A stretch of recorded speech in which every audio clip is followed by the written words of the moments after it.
كيف نظرتنا للغرب انه دائما واو يا اخي العلوم والتكنولوجيا اللي عندهم ما شاء الله يعني منبثقة، واحنا عندنا يا اخي وضعنا ليش احنا كذا يا اخي؟ هيا تخيل يوم من الايام كانوا ينظرون لنا هذه النظرة. معكم احمد الشقيري، معكم صهيب قدس، وفي مراتبنا اليوم نقدم لكم اقوى 5 اختراعات للمسلمين غيرت التاريخ.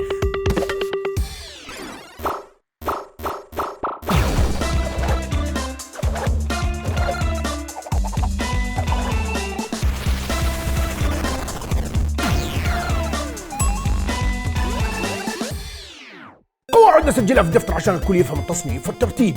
رقم 1 اعتمدنا على الاختراعات المهمة اللي غيرت الحياة البشرية. رقم 2 اعتمدنا على تنوع الاختراعات من مختلف العلوم. وعشان يوصلكم جديد المراتب اخترع بالسبسكرايب، تفكر بالجرس، واصنع معنا باللايك والشير. في المرتبة الخامسة الطيران.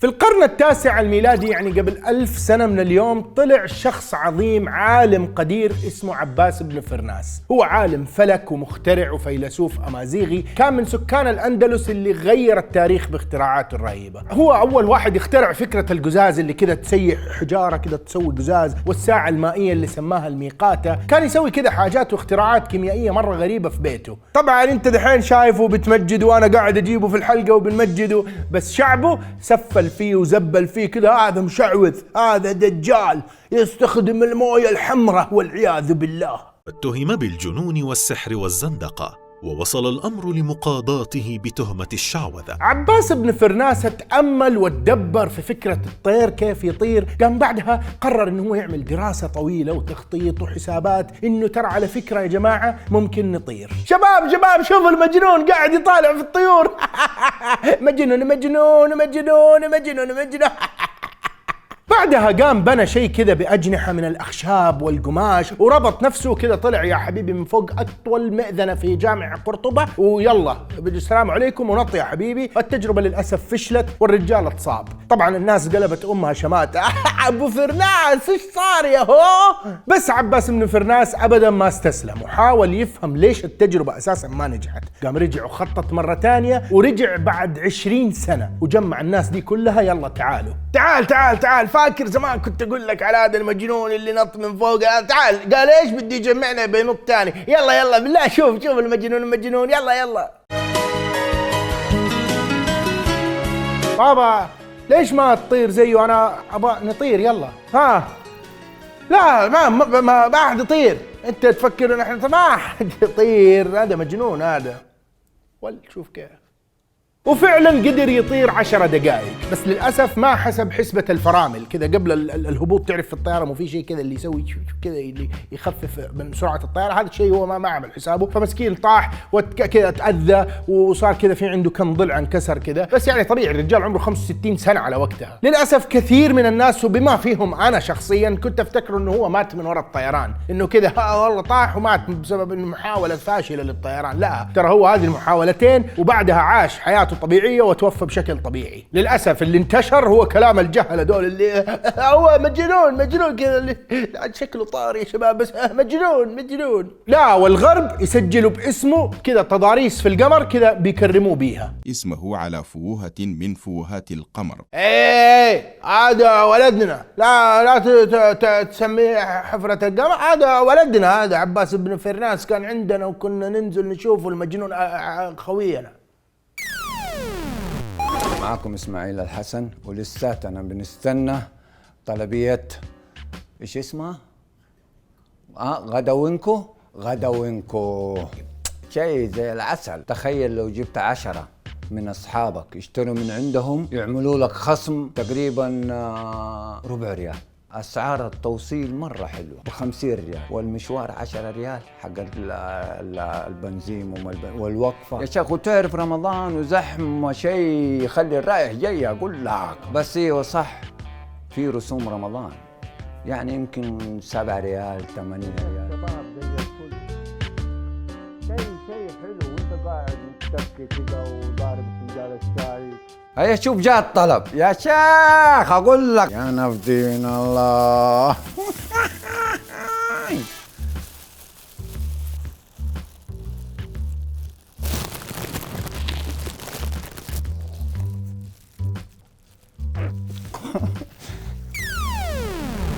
المرتبة الرابعة الاسطرلاب. العلماء المسلمين دائما ما يجمعوا ما بين العلوم، ما في كذا يعني مو في انه انا والله هذا تخصصي، لا تلقاه هو كذا في الرياضيات وفي الطب، تلقاه كذا في التفاسير القرآنية والدين والهندسة، ودائما ما يدخل علم الفلك، وهذا بسبب التدبر والتفكر بالآيات القرآنية المتعلقة بالعلوم الفلكية. ومن أبرز الاختراعات الفلكية هو جهاز صغير كذا اسمه الاسطرلاب. الجهاز ده يعطيك تفاصيل كذا فلكية بشكل جدا مبسط، بوصلة بحسابات زمنية ومساحية مع النجوم، بالعربي جوجل مابس حق ايامها. انا ما طلعت في الساعه. Getting better at this. يا سلام.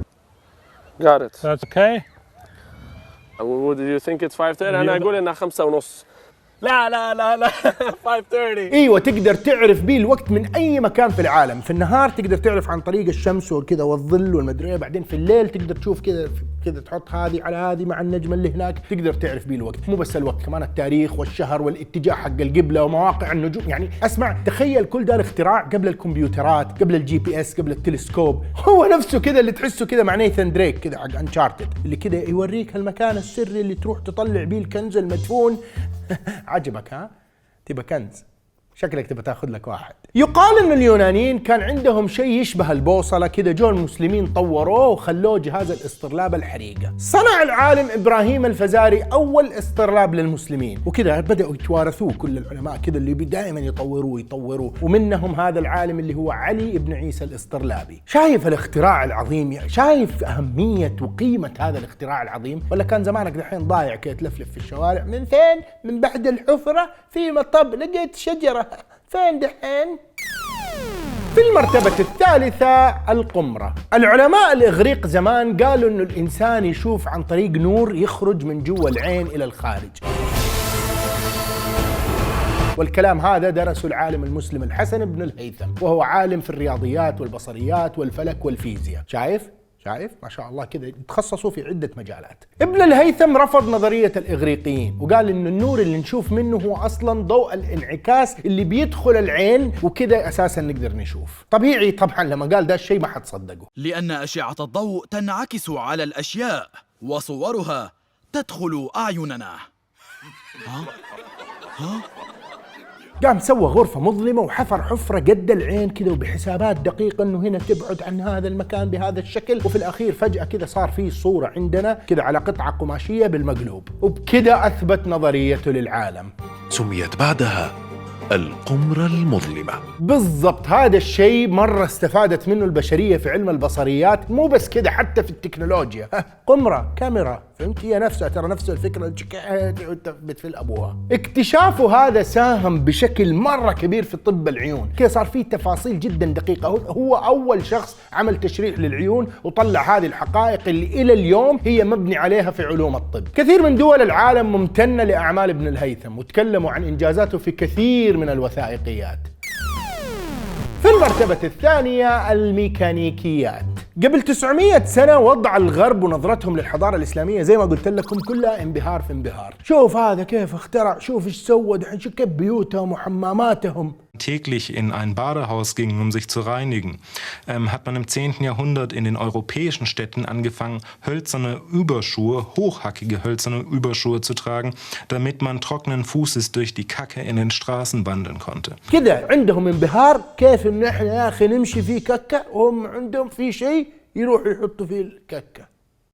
ومن ابرز العلماء اللي جنن الاوروبيين كذا وابهرهم باختراعاته، كان يسوي شوز دائما، هو العالم الجزري اللي يعتبر احد اعظم المخترعين والمهندسين الميكانيكيين في العصر الاسلامي الذهبي. علمه كان معقد لدرجه مو اي احد يفهم ايش اللي قاعد يصير كذا، اللي كيف انت هذا سحر صراحه، هذا كذا هذا يسوي كذا بعدين ده يسوي كذا، شيء مره غريب، كل شيء في مكانه بالمليمتر، لو تلخبط في مسمار واحد حتخرب الدنيا كلها عليك. كما ابتكر رجلا آليا لخدمة السلطان على هيئة طفل يبلغ من العمر 12 عاما، يقوم بتقديم الماء والمنشفة والمشط للسلطان خلال قيامه بالوضوء. شايف كده تحس اللي هذا جني اخترع لنا عفريت قاعد يتحرك فجأة كم شيء كذا لحاله يصب مويه، ما في أي طاقة، ما في بطارية، كيف أنت سويت زي كذا؟ ومو بس يصنع لك هي آلة كذا بس كذا تحس أشياء كذا، لا كان كذا يتفنن إنه كيف يطلع الشكل، فيه لمسة إبداعية كذا. الروبوت ده اللي قاعد يصب المويه شكله ولد قاعد يصب كذا من سمكة، فأنت كذا هذا كيف عملته؟ ولا كذا انه انا سويت لك الان شيء يحدد لك الاتجاهات، ما اسوي لك هو بوصل عادي، لا احط لك فوق جندي والجندي كذا يأشر، فانت كذا اللي هذا الجندي كيف كذا يا شباب؟ اعوذ بالله من الشيطان الرجيم. فعندما واجهت الجيوش في ساحة المعركة صعوبة في الرؤية نتيجة الضباب والغبار، اخترع الجزري بوصلة مع تمثال جندي على القمة. كل الآلات اللي اخترعها كده مو بس اختراع عادي، لا لازم في لمسة، لازم في لمسة. ومن أبرز اختراعاته الهندسية اختراعه للكرانك اللي يحول لك الحركة الدائرية لحركة خطية والعكس. إذا ما فهمتش هو الكرانك فهو موجود في كل حياتك، في السيارة حقتك، في الدبابات، في القطارات، اسمع في إيش ما في ماكينة هو موجود فيها. وكمان صنع الساعات بأنواع وأشكال، أرهبها ساعة الفيل الأسطورية اللي تعتبر أول ساعة أوتوماتيكية في العالم. يبدأ جهاز التوقيت بالعمل، فيدخل الماء من الثقب إلى القدر، عند لحظة محددة يبدأ القدر بالغرق. يا أخي إيش الرهابة دي يا أخي، شيء مرة عمل رائع تحفة كده، اللي هو إن أنت دحين فيه كذا القدر هذا بعدين يغرق يستغرق نص ساعة عشان يغرق بالكامل، يقوم يسحب الحبل يخلي كورة حديدية تطيح تنزل من فم الصقر تطيح في فم التنين يقلب يروح في الجرة، بعدين الجرة تخلي حركة هنا دائرية تسوي كذا الساعة الآن تشير بعدها بنص ساعة، وانت كذا ما شاء الله تبارك الله حلو. نلعب سوني ولا كيف؟ في المرتبة الأولى العمليات الجراحية. فكرة المستشفيات عموما زمان ما كانت موجودة أساسا، الأوروبيين كذا اللي هو أسمع يعني ما الحلول عندهم العلاجية جدا بدائية كذا، اللي أسمع عندك إمساك بطنك شاد عليك خذ أعشاب مسكنة، مرة شد عليك تغطى مرة شد يعني خلاص خذ كفن، يعني شو حنعمل لك يعني. Während man in Europa noch versucht, Krankheiten mit Magie oder Gebeten zu heilen, führen arabische Ärzte schon komplizierte Operationen an Kranken durch.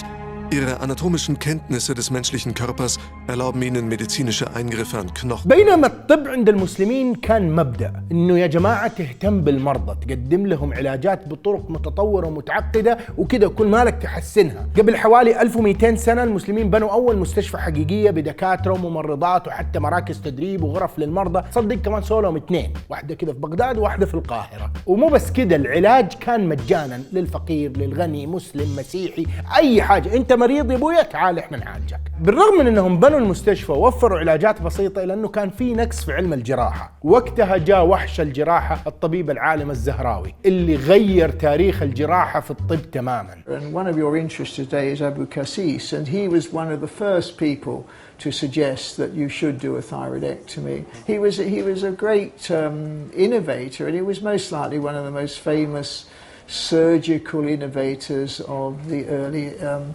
Arabic world. And of course he came from Cordoba. Yeah. He was very clever. مع الزهراوي طب الجراحة ازدهر، اخترع وابتكر كثير من الاشياء، يعني منها كذا فكره انه الخيوط حقت الجراحه تكون مصنوعه من امعاء الاغنام والبساس. ليش؟ عشان ما تضطر بعد ما تسوي عمليه تعال يا ابوي يلا نفكك تاني ونطلع الخياطه، خلاص هو نفس هذه الخياطه تلئم مع الجسم الانسان وتصير خلاص ما يحتاج لك عمليه ثانيه. وقيس على هذا الاختراع البسيط اكثر من 200 اداه للجراحه بيستخدموها الى يومنا ده في المستشفيات في العالم. الزهراوي سوى عمليات جدا معقده على وقتها، تستغرب انه من جد كان في عمليات زي كده، شق القصبة الهوائية، الولادات القيصرية، وفوقها شرح عدة طرق لتسهيل الولادة على ذاك الزمن، شرح كيفية طريقة ربط الأوعية الدموية، كده تفاصيل جدا دقيقة. وبعدين كده في أجهزة كده اللي هي تحسب تحط فيها الدم، بعدين كده يلف العداد وكده ما شاء الله كده يبدأ يحسب في الدم. ومو بس كده، كان في فوق كده مجسم كده عشان المريض يتسلى، كده في رجال يدور كده، حلو تمام.